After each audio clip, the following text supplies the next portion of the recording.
De ser el sector más aplaudido durante la pandemia a ser el sector más agredido.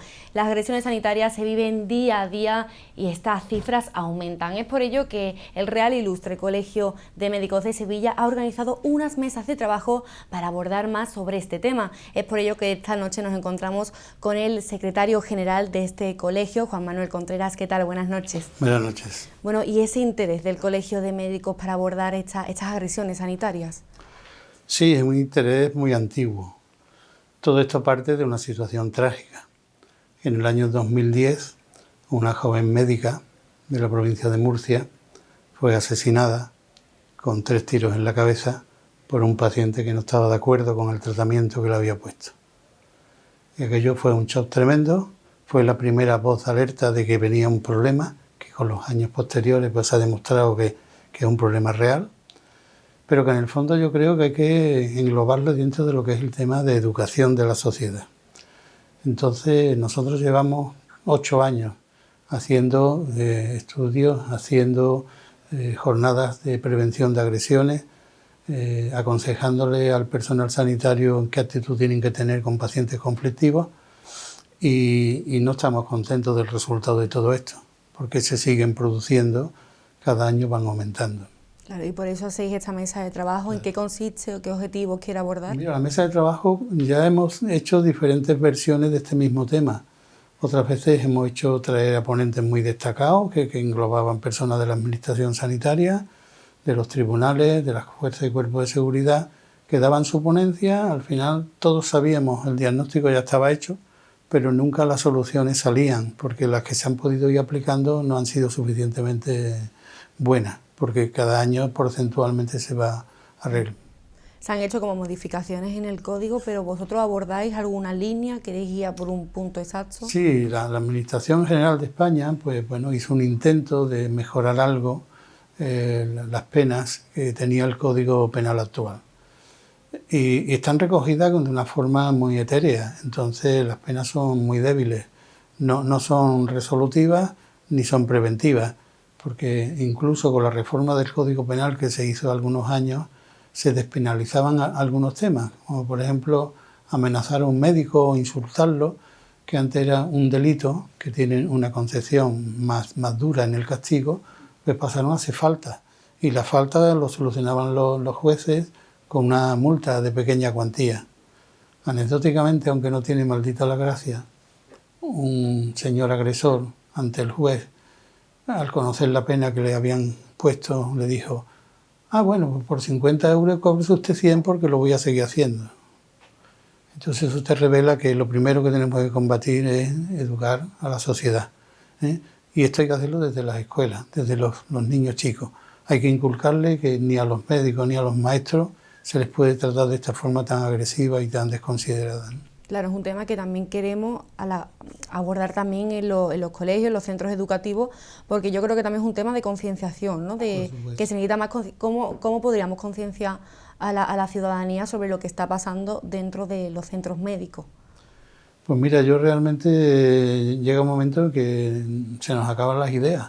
Por eso queremos convocar esta mesa de trabajo para ver si entre todos buscamos nuevos cauces para concienciar, ¿no? Desde la sociedad hasta las altas esferas de la administración y, por supuesto, a los políticos, que es el cuerpo legislador de España, son los que tienen que endurecer. No hay otra vía más segura que el endurecimiento de las penas en el Código Penal, porque el carácter disuasorio pues, es lo que nos mueve muchas veces, ¿no? Claro, me has comentado que las agresiones llevan ya años, 7, 8 años, pero ¿es cierto que a partir de la pandemia esos datos han ido incrementando o es cuando se ha empezado a difundir lo que está sucediendo? Mira, la pandemia tuvo sus momentos buenos, sus momentos malísimos para tantas familias, pero no es que a partir de la pandemia esto haya aumentado. Lo que ha seguido aumentando es el rango que venía desde antes de la pandemia. Quizás, y eso sí es una cosa que nos tenemos que responsabilizar nosotros, que ahora se conocen más los datos. Entonces ya los médicos ya no se aguantan con que me agreden, me insulten, eso sí lo que van comunicando, claro. Entonces llegará un momento que ese decalaje diga, bueno, ¿esto es un aumento real o es que ahora se denuncian más casos? Claro, ahí quería yo llegar. No es que la cifra haya subido, sino que la cifra que ha subido son las denuncias, de aquellos médicos que dicen hasta aquí sí. hemos parado.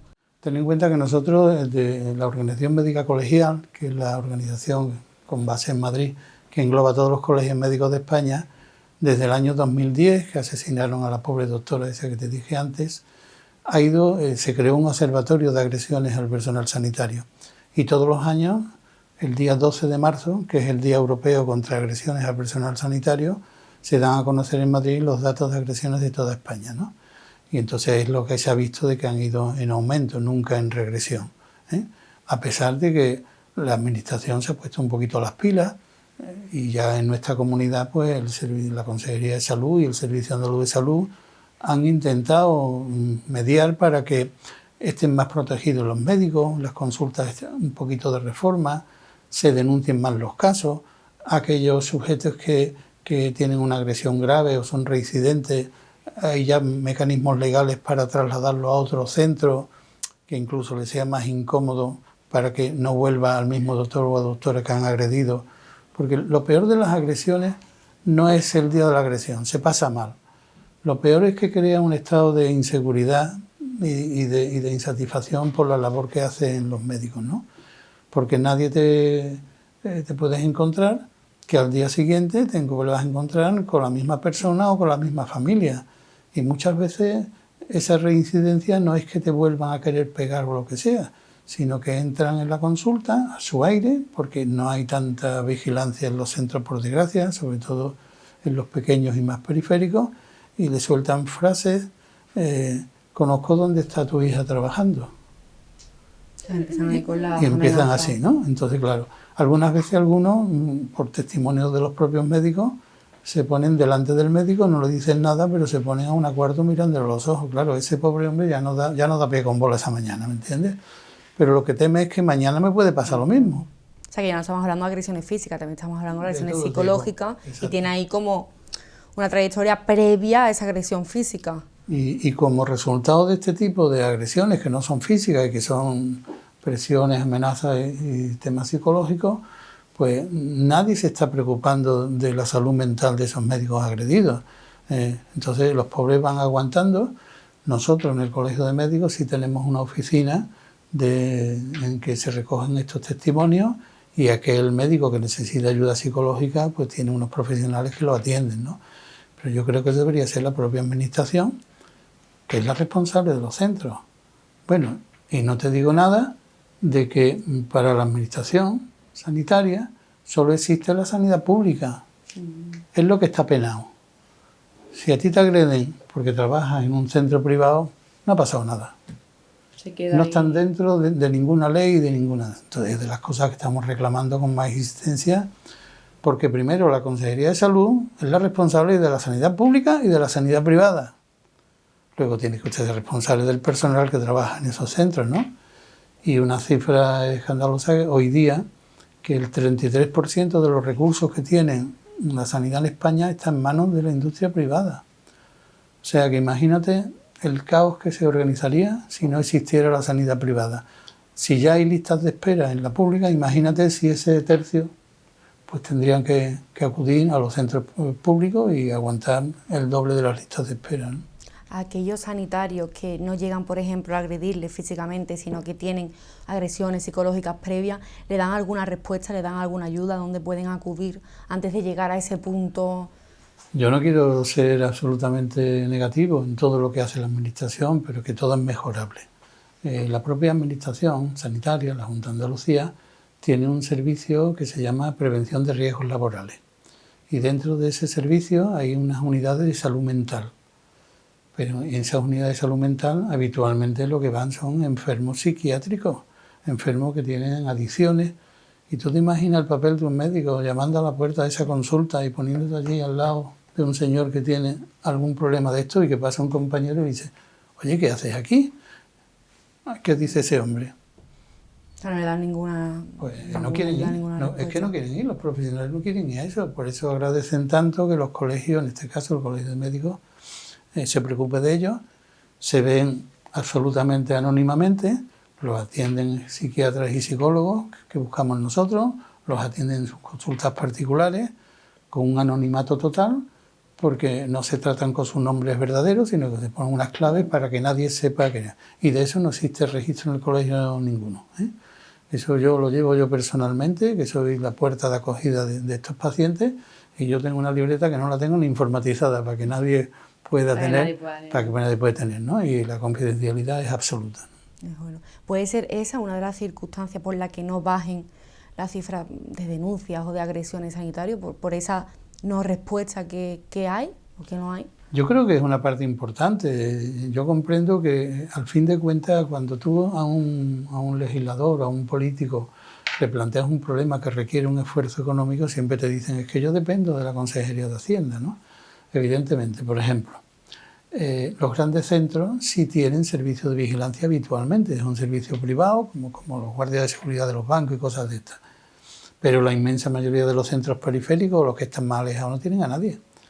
La única solución es que, como es un medio rural, se avise a un servicio de la Guardia Civil y que acudirá si puede, pero cuando llega ya están agredidos. Lo que puede hacer es detener al agresor o incoar un expediente, ¿no? Por eso nosotros tuvimos muy buena acogida en la época del señor Zoido, cuando era ministro del Interior, pues se creó una plataforma que se llamaba Interlocutores Policiales Sanitarios, que por una parte es Policía Nacional en ambientes ciudadanos y Guardia Civil en ambientes rurales, ¿no? Entonces esos señores tienen un servicio de escucha telefónica inmediata, 24 horas, que cuando hay algún altercado, pues ellos se personan. Pero imagínate en un pueblo de la sierra de aquí de Sevilla, pues no de irnos tan lejos, ¿no? Claro. Que para llegar desde Sevilla, para llegar desde un centro periférico de la Guardia Civil, se puede tardar media hora, una hora. Pues muchas veces cuando llegan ya ha pasado todo y está corriendo el agresor, ¿no? Entonces esas cosas hay que perfeccionarlas, ¿no? Hay que llevar la seguridad. Otro tema que hemos incidido mucho, las consultas donde normalmente se producen estas incidencias son en situaciones de urgencia y en atención primaria, que es, digamos, la primera barrera que hay ante la enfermedad, ¿no? Claro, no todas las consultas están construidas pensando que hay que tener una puerta de entrada y otra de salida. Porque claro, porque si tú estás pasando consulta en un centro y entra un posible agresor, te arrincona contra la pared porque no tiene puerta de escape. Entonces lo que le hemos pedido es que reformen las estructuras para que haya por lo menos una puerta de entrada y otra de salida para que pueda salir corriendo. Hay unas normas de que aprendan los médicos a tener, digamos, capacidades para abordar temas de tensión, temas de esto, de estrés, de intentar calmarle a las personas, que es comprensible. Yo me pongo en el sitio de una familia que normalmente es un padre o una madre, que viene, yo qué sé, muy alterada porque su familiar directo o lleva 4 horas en la sala de espera y no lo han podido ver y está muy malito. O viene una madre desesperada con su niño porque está muy malito y yo no puedo esperar, qué carita más mala se le está poniendo, y se pierden los nervios, y yo se lo entiendo. Pero eso no lo podemos agregar en este tema, eso lo tendrá que arreglar la propia Consejería de Salud, pues habilitando las formas para que sea más fluida la atención en las urgencias, ¿no? Pero que una deficiencia no te justifica que tú te tomes la justicia por la mano, ¿no? Porque el médico que está allí en una consulta lo único que puede hacer es enfermo. Y si en vez de los 35 que tiene asignados por agenda, pues resulta que está viendo el día 85, pues no tiene la culpa, porque él no se va antes de acabar su consulta. Pero eso hay quien lo entiende y hay quien no. ¿Y cuándo se va a abordar esta mesa de trabajo? Pues mira, como ya te he dicho antes, el día 12 es el Día Europeo. Como ese día hay una serie de actos, nosotros lo vamos a hacer el día antes. El día 11 de marzo, aquí en la sede colegial, en nuestra sala de junta, nos vamos a reunir una serie de personas que tienen que ver con estos temas. Por supuesto, las autoridades sanitarias, la viceconsejera está invitada, y después diferentes estamentos, la Fiscalía de Sevilla, los jueces, las cuerpos y fuerzas de seguridad, el sindicato médico, el grupo de agresiones del colegio, que lo formamos 3 o 4 médicos de aquí, por supuesto el presidente del colegio, antiguo presidente de la OMC con gran experiencia, como es Serafín Romero, que también nos ha confirmado su asistencia, y entre todos, bueno, vamos a plantear, yo le he fabricado un cuestionario de 25 preguntas, me tenéis que contestar en 2 o 3 minutos lo que pensáis de este tema. para que así el debate sea más ágil y podamos durante 2 horas o 2 horas y media pues abordar todos estos problemas para buscar soluciones fundamentalmente. Realmente ese es el fin. Juan Manuel, pues muchísimas gracias por abordar esta mesa de trabajo, por explicarnos toda la situación que han vivido, están viviendo, y espero que poco a poco dejen de vivir estos sanitarios. Muchísimas gracias por acompañarnos. Muchas gracias a ustedes. Muchas gracias.